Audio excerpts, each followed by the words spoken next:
The new big question posed by the latest episode of The Bad Batch is who hired Fennec Shand to retrieve Omega? I can think of a handful of options, some obvious, some more out of left field, and today I'm just going to throw them all at the wall and see what sticks.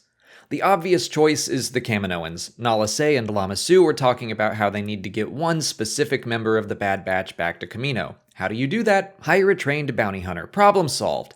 But the biggest question we have watching the show so far is what makes Omega so special? What are her enhancements? Nala Se certainly knows, but she also helped Omega and the rest of the Batch escape in the first place, probably to save her life from Crosshair, but still, why go that far if it was going to disrupt your plans so much? Were the only two outcomes escape or death? I guess it's possible she isn't being completely honest with Lama Su. Maybe he doesn't know she had a part in Omega's escape. The Prime Minister wants to keep the Empire's business, so he's working behind their backs, but maybe Nala Se truly does want what's best for Omega, so she's working behind his back. That seems like a lot, but it's possible. Speaking of the Empire, could they have hired Fennec?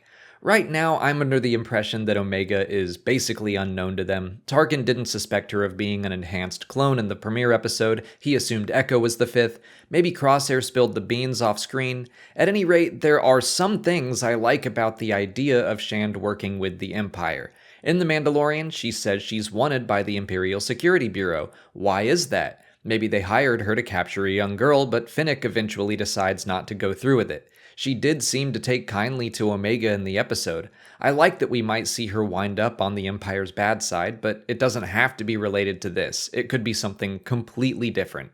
Now I'm going to go towards a very unlikely answer, but still one I enjoy. I am fully convinced Dryden Voss is going to be in this show. If you watch this channel often, I probably sound like a broken record at this point, but his cameo appearance in Season 7 of The Clone Wars tells me he's coming.